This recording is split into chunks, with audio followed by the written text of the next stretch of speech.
Bueno, y acá estamos en el living, que ya durante la pausa ya estábamos hablando. Me gustaría que repitieran, no sé si va a ser posible tal cual, el análisis que estaban haciendo Roberto Tafani y Griselda Baldata. Bienvenidos. Gracias. Y bueno, y comentábamos esto, ¿no? Que ocurrió ayer y fue sorpresa, y esto entre signos de pregunta, ¿fue sorpresa? Yo creo que no fue sorpresa en el sentido que uno sabía que había 3/3, luego vino toda una campaña y una operación contra Milei. Está claro que las consultoras que hacían las encuestas estaban todas pagas y simplemente confeccionaban los resultados para sus pagadores, digamos. Sí, contrata. Durán Barba había dicho, y estaba en aislamiento solo, va a dar un batacazo Milei, y eso es lo que ocurrió. Yo lo que quiero destacar es la inteligencia electoral de la población argentina, que en cada una de las elecciones ha ido votando en forma distinta y en base a su criterio poniendo a la gente que quería poner. Por ejemplo, el doctor Juez, cuando él pierde, yo creo que en Córdoba estaba todavía muy presente la gestión de él. Muchos decían, bueno, hizo lo que pudo, lo que fuera, lo castigaron. Allá y ahora mucha gente decía, hermoseó la ciudad, lo premiaron. Y ahora ha sido un voto que muestra que el país está en una situación absolutamente patas para arriba, no solo desde lo económico, sino de lo constitucional. Y me parece que acá de lo que se trata es de volver a la Constitución, es de volver a aquel texto de Alberdi sobre la economía en la Confederación Argentina, donde muestra que la Constitución es un sistema de política económica donde queda delimitada la libertad del capital, del trabajo, de la tierra y acotada la posibilidad de dar bienes comunes y públicos. Y que el gobierno y el Estado tiene que dedicarse a administrar, a juzgar y a legislar. Ninguna de esas tres cosas la hace. O sea que está el mundo pata para arriba y el país a la miseria. Este ha sido el voto que es, a mi modo de ver, es un llamado a volver al sentido común de una Constitución que fue sabia y nos hizo mucho bien a los argentinos. Es como un 2001, pero en las urnas, Griselda. Yo creo que es más que eso, ¿no? A mí me parece que es el voto. La dirigencia instaba a votar porque pensaba que la gente enojada no iba a votar. Y es como dice Roberto, la gente con inteligencia fue a votar. Y fue a votar con mucha bronca a aquel que no le prometió nada y que nunca cumplió. Muy enojada con la dirigencia política, con la dirigencia política tradicional, digamos, o convencional, y con muchísima razón. A la gente no le resuelven el problema y además le mienten. Uno le decía, mejor educación pública, te garantizo educación pública. La gente sabe que la educación pública no es de calidad, no tiene salud de calidad. Le dicen, si gana fulano de tal, vas a perder vacaciones, y eso sabemos que no es así y la gente entendió que no es así. Por el otro lado, un republicanismo que habla de la república y demás, pero sin contenido social. Entonces la gente dice, me mienten y no me dan lo que yo necesito. Pero hay otra cuestión. Este año particularmente fue un año en donde la dirigencia política miró para otra parte. Vanina, se reunieron solamente una vez en la Cámara de Diputados. Había que tratar el tema de los créditos UVA, que la gente no lo puede pagar. Hay que tratar el tema de los alquileres, de la ley de alquileres, que la gente no la puede pagar.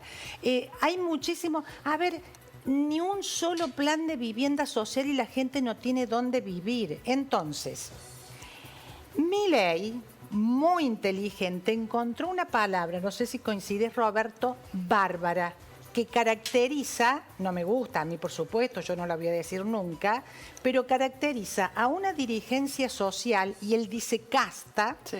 Y la casta de alguna manera para el común de la gente es ellos con privilegios y nosotros sin ninguno.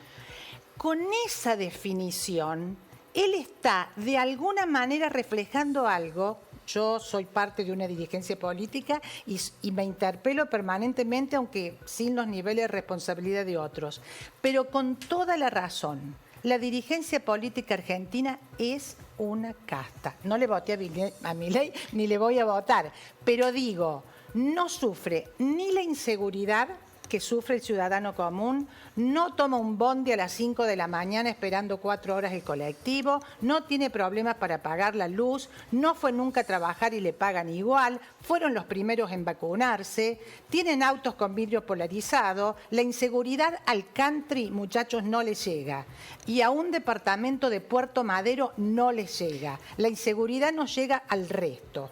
Ahora, vos recién en la pausa, mientras charlábamos, Roberto, decías, el voto es un voto emocional. Y yo te preguntaba, bueno, ¿pero este resultado se repetirá en las definitivas de octubre? ¿Cómo lo ves vos a eso? No podemos saberlo, porque esto depende de la actitud individual y, repito, de cómo la población va evaluando. Ahora, lo que uno puede decir, va a haber una interacción entre las propuestas que vayan a hacer los líderes y la gente. Y lo que está claro es que a Patricia Bullrich se le acabó el tiempo de decir es todo o es nada. Ahora hay que presentar el programa, hay que presentar el relato, hay que presentar las medidas, hay que presentar los proyectos de leyes y mostrar cómo se va en primer lugar a eliminar de cuajo el déficit fiscal. No hay ninguna posibilidad de ir a parámetros de reforma monetaria si no se resuelve primero el problema fiscal. El problema es fiscal. Así que me parece que va a depender de eso y la gente escuchará o no. Creo también de que lo que estaba diciendo recién nuestra colega es muy cierto. El problema de la inseguridad es que Argentina ha entrado a tener muertos diarios. Entonces, la inseguridad muestra de que tenemos que venir a tener un límite mínimo de convivencia ética y eso es el liberalismo. El liberalismo es un conjunto mínimo de pautas éticas para tratar de regular la convivencia, respetando el proyecto de los otros, respetando a cada sujeto como sujeto de derecho, en igualdad de condiciones, sin privilegios, y eso es lo que se viola en esta situación actual, como muy bien nos estaba enseñando ella, sobre la casta, los privilegios. Entonces, me parece que la gente ha tenido un voto liberal de regreso a las bases de la Constitución. Ahora, ¿qué va a pasar estos meses, no? Otro golpe al bolsillo, los mercados ya reaccionaron, el dólar se está disparando, el dólar blue, eso va a impactar en la inflación. ¿Qué va a pasar en estos meses, no? Quisiera decir, permíteme esto, Sí. el país está pata para arriba. Si vos mirás dos indicadores, dólar y tasa de interés en 118% y no tenés reserva, está claro que el país está fundido y se ha destrozado. No es solo la convivencia que se destrozó. Así que este trabajo que hay que empezar a hacer de reconstrucción va a tener esos costos y, por supuesto, todos estamos mucho más pobres que antes. Hoy, con una devaluación del 22% que empezó. Y los mercados miran el tema de si será gobernable el país con Milei, ¿no? Y por eso también reaccionan de esa manera. Yo creo que lo que ocurre con Milei, digamos, no tiene una estructura de gobierno, se necesitan para gobernar un país, además de otros atributos que nadie tiene, casi, se necesitan unos 500 funcionarios y funcionarias con expertise que obviamente no lo tiene y eso obviamente que los mercados lo ven y la gente también lo ven. Yo creo que lo que se viene es muy interesante porque va a ser un debate de propuestas y de ideas que no ocurrió acá. Claro. Acá nadie te dijo qué iba a hacer, nadie pero dijo nadie. cómo, todos Nadie titularon. dijo ni cómo voy a bajar el déficit, nadie dijo cómo voy a resolver el tema. Bueno, Patricia algo avanzó y yo le respeto en este sentido por su austeridad y por lo que hizo en el Ministerio de Seguridad, pero fue la única que habló sobre eso, pero tampoco profundizó demasiado con el tema narcotráfico y demás. Vamos a tener que estar muy atentos y seguramente la gente lo va a tener que hacer de ver cómo son las propuestas, porque tampoco se gobierna un país solo diciendo la casta es esto y yo soy distinto. Bueno, también deberá mostrar Milei que además también fue una sola vez a la Cámara de Diputados y se levantó en un momento en donde no debía levantarse y esas cosas hay que seguirlas. Por eso a mí me parece que la gente tiene que hacer un seguimiento de qué es lo que hacen sus dirigentes. Yo valoro una cuestión entre todos los candidatos solamente de una persona que es austera. que vive en un departamento que hace 30 años, lo conozco el departamento, fui varias veces, sigue viviendo ahí, donde vive la gente común, y no va a utilizar, según una de las propuestas, la Casa de Olivos, si es... Digo, si no muestran algo de austeridad, ¿viste? Tampoco la gente se puede Griselda, sentir identificada. Si me permiten, vamos a ir con Martín, que ha hecho una síntesis, unas tramas con las propuestas de Milei. A ver, así las vemos. Bueno, hemos escuchado a Javier Milei en la esfera mediática hablar, por ejemplo, de que hay que quemar el Banco Central para terminar con la inflación en Argentina, también de un plan de dolarización y otras cuestiones mucho más polémicas que quizás no se han traducido en una plataforma de gobierno, pero que forman parte de ideas con las que no estaría en desacuerdo el ahora candidato más votado a las elecciones PASO, como la venta de órganos, por ejemplo, algo que ha generado tanta polémica, o el fijar aranceles para la universidad pública. En su programa de gobierno, esto lo presentó antes de las elecciones primarias Javier Milei, hay una serie de cuestiones que sí dan cuenta de su programa económico, lo que podría llevar adelante en ese programa económico y otras consideraciones. Por ejemplo, como un posicionamiento firme de su espacio político, La Libertad Avanza, él habla de la defensa del derecho a la vida desde la concepción, esto en contra de lo que hoy, por ejemplo, en Argentina ya rige y ha sido de amplio debate la ley del aborto seguro, legal y gratuito en Argentina. Pero vamos a ir con más de lo que se desprende de la plataforma electoral de Javier Milei. Allí vemos cómo, por ejemplo, en cuestiones que tienen que ver como la seguridad, se habla de establecimientos penitenciarios, alcaldías y cárceles por sistema de gestión público-privada. Esto es algo que funciona en algunos países del mundo. Además, hace hincapié en estudiar la factibilidad de reducir la edad de imputabilidad de los menores. No establece cuál sería la edad acorde para imputar a los menores en caso de que se dé ese debate. Habla de agilizar los procesos penales, habla de el saneamiento de las fuerzas de seguridad, de un mayor rol, además de la tarea militar. Ha hablado en esa plataforma, además de considerar como héroes a quienes integran las Fuerzas Armadas. En otros de los puntos, aquí sí ya entrando en la cuestión que tiene que ver con lo económico, que es el gran fuerte de Javier Milei, habla de una tercera generación de reformas que incluye la reforma profunda del sistema de salud con impulso del sistema privado y además fija competitividad libre entre empresas del sector de la salud, una reforma del sistema educativo y la ampliación de un sistema de seguridad no invasivo para la población y la eliminación de la coparticipación. Dice, reforma económica. En relación a esta cuestión se prevé eliminación de gastos improductivos del Estado, optimización y achicamiento del Estado, incentivos para la creación de empleos genuinos y de calidad, privatización de las empresas públicas deficitarias. Fija otros puntos, pero nos detenemos en estos últimos dos: liberar inmediatamente todos los cepos cambiarios y eliminar retenciones a las exportaciones y derecho a la exportación como parte de su plataforma electoral. Gracias, Martín. Claro, que también son títulos, ¿no? Hay que ver, por ejemplo, esto del cepo, eliminarlo definitivamente. Vuelvo a Alberdi.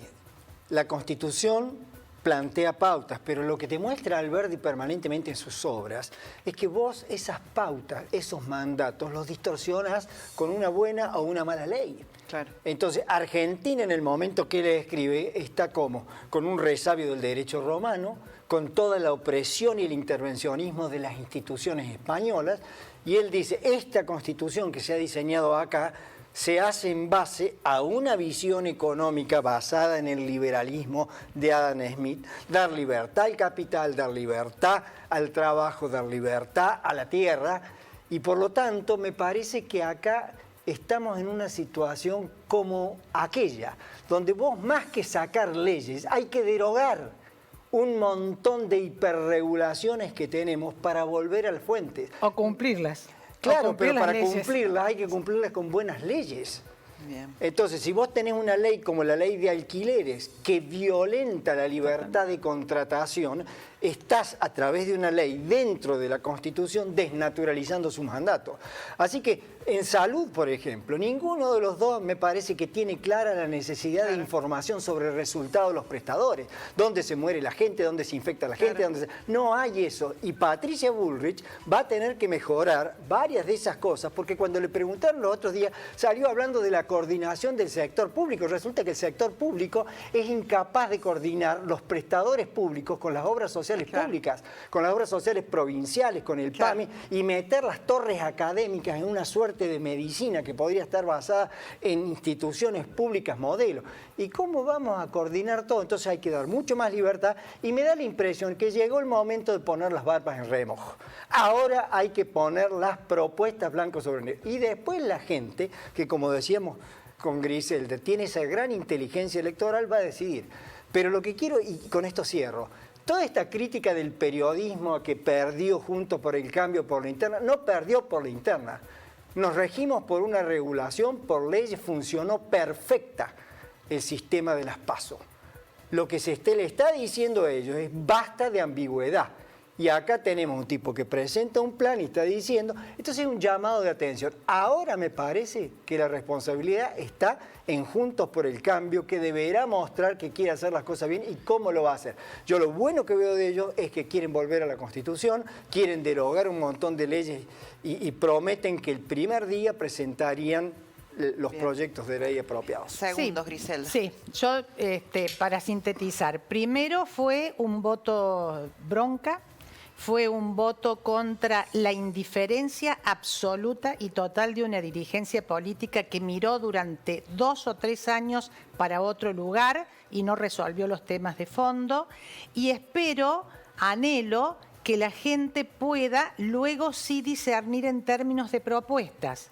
Porque, por ejemplo, el tema de la venta de órganos, a mi criterio, y lo digo con toda honestidad, es violatorio de las leyes actuales. Sí. Entonces vos no podés proponer, soy cumplidor de la Constitución y estoy violando las leyes. Claro. Eso me parece una aberración, sinceramente, no me gusta. Pero bueno, tendrán que ver cómo se hacen 4 o 5 cuestiones centrales. Déficit fiscal, resolver el tema habitacional, eliminar o modificar la ley de alquileres, ver qué se hace con los créditos UVA y ver qué se hace fundamentalmente con el tema seguridad y narcotráfico, que ahí todo el mundo navega en la nada. Muchísimas gracias. Bueno, gracias a vos. Un gusto. Seguimos.